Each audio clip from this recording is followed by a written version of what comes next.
अमीर गरीब सहेली की गणेश चतुर्थी। ओह पापा, प्लीज बताइए ना, आप मुझे कहाँ लेकर जा रहे हैं? जस्ट 2 मिनट तान्या बेटा। ये बोलकर अनंत सिंघानिया अपनी इकलौती बेटी तान्या को बंगले के बाहर लाते हैं, जहां चमचमाती हुई काले रंग की कार खड़ी थी। नाउ ओपन योर आईज बेटा।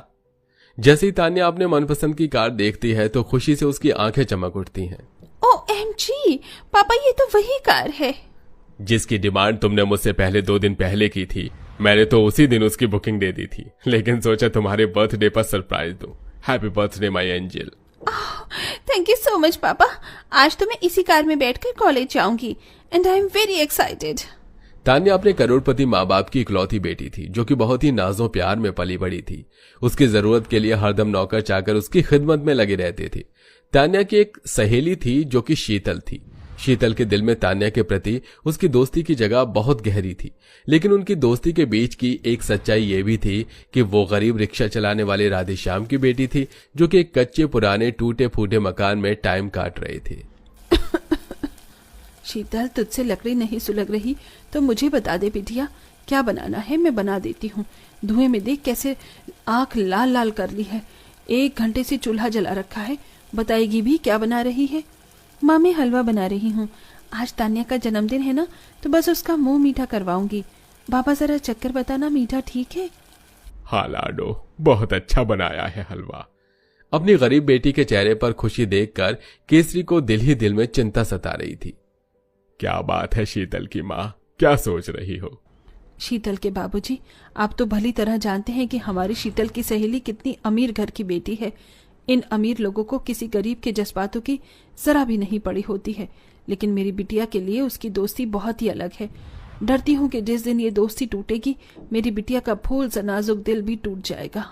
इतनी देर में कार में बैठकर तान्या शीतल के घर के बाहर से एटीट्यूड में आवाज लगाती है। शीतल, ओ शीतल, चल जल्दी से आजा, वी आर गेटिंग लेट। हाँ बस आई 2 मिनट।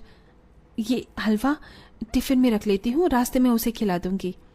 अरे बिटिया, गाड़ी में बैठी बैठी थक जाओगी, अंदर आ जाओ। No aunty, I am sorry to say, but इस कच्ची कॉलोनी का रास्ता इतना टूटा फूटा और उबड़ खाबड़ है, मेरी लाखों की सैंडल टूट जाएगी तो मम्मी गुस्सा करेंगी। चलो कोई बात नहीं, जैसा तुमको ठीक लगे बेटी। तभी फीका पुराना सा सूट डाले, पैरों में घिसी पिटी चप्पल पहने, हाथों में किताब लिए शीतल आकर गाड़ी में बैठ जाती है। तभी केसरी कहती है, शीतल बेटी, कोशिश करना घर टाइम से जल्दी आने की, क्योंकि आज घर में साफ सफाई करनी है, गणेश चतुर्थी आने वाली है, मूर्ति भी लानी है। ठीक है माँ, आ जाऊंगी। तभी तान्या अपनी गाड़ी दिखाते हुए गुरूर से कहती है, ओए चल्ली, ये देख, मेरे डैडी ने मुझे बर्थडे में ये न्यू कार गिफ्ट की है। गरीब शीतल ने बड़ी सीधाई से तारीफ करते हुए कहा, अरे ये कार है या हाहाकार, कितनी बड़ी सीट है और गद्देदार भी, एकदम मखमल के जैसे। इसके अंदर तो अच्छी नींद आएगी। अच्छा सब छोड़, ये देख, मैंने तेरे लिए अपने हाथों से हलवा बनाया है। तान्या ने खुशी खुशी टिफिन ले लिया। चल गाड़ी में रख दे, घर जाकर खाऊंगी, ओके?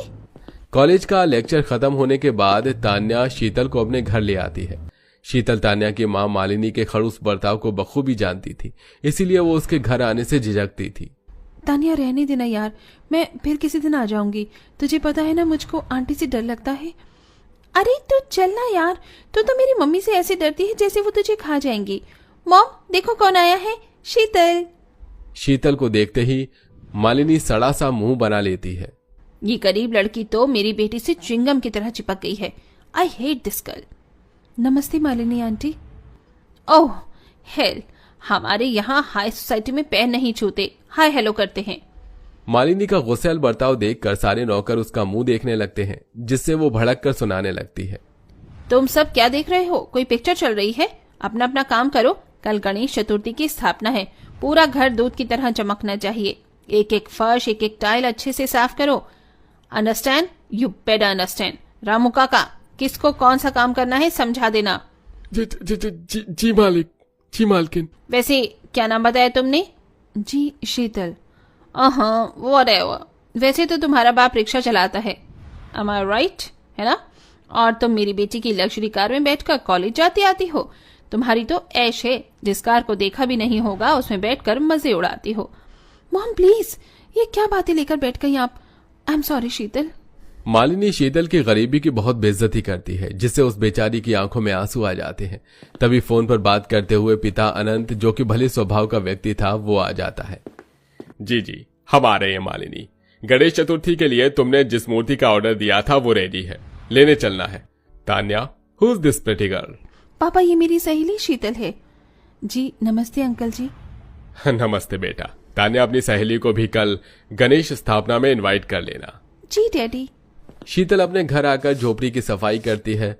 दोनों ही अमीर गरीब सहेलियों के घर में गणेश चतुर्थी की तैयारी चल रही थी। जहां अमीरी और दौलत में तान्या का बंगला महंगी लाइट से किसी दुल्हन की तरह सजा धजा था, तो वहीं उसकी झोपड़ी में जरा भी रौनक नहीं थी।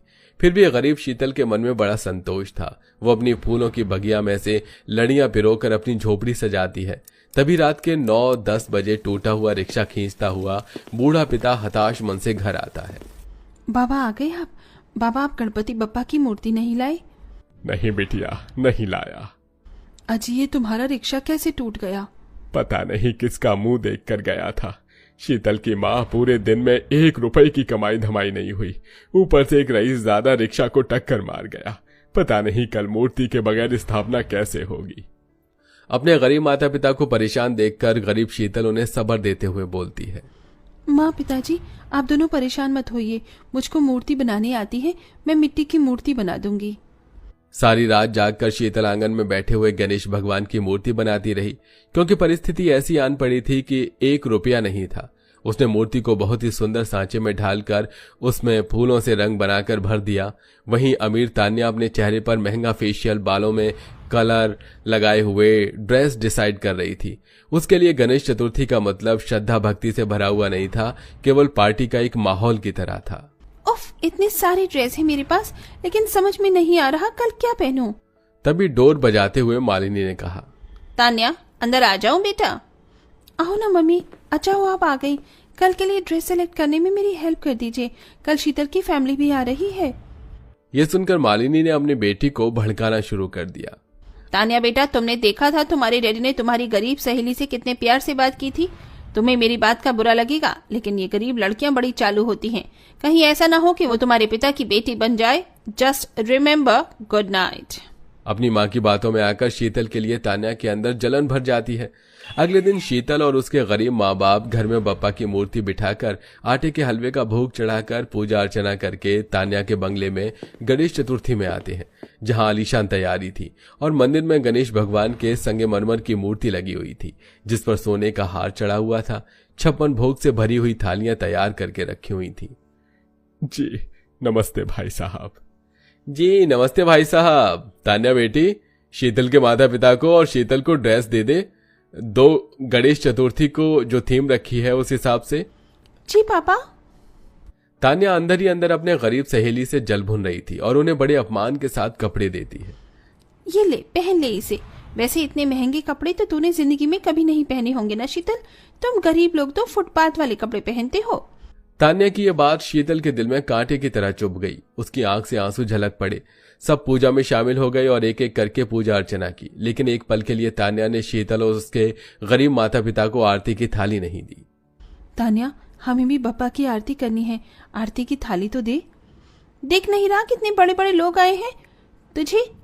मेरे डैडी ने गणेश चतुर्थी की पूजा में इनवाइट कर लिया तो तू खुद को इस महफिल के काबिल मत समझ। गरीब है तू। एक बार फिर तान्या शीतल की इंसल्ट करती है। आखिर में पूजा के बाद सब लोगों को गणेश चतुर्थी का खाना और प्रसाद बांटा जाता है और इस बार तान्या दुश्मनी निभाने की सारी हदें पार कर देती है। बड़ी आई थी 2 कौड़ी की करीब मेरे डैडी की जिंदगी में मेरी जगह लेने वाली। आज मैं इसको इसकी अच्छी औकात याद दिलाऊंगी। तान्या, माँ बाबा भूखे हैं, पूजा के बाद हम घर से निकल गए थे, उन्हें भी प्रसाद दे दे।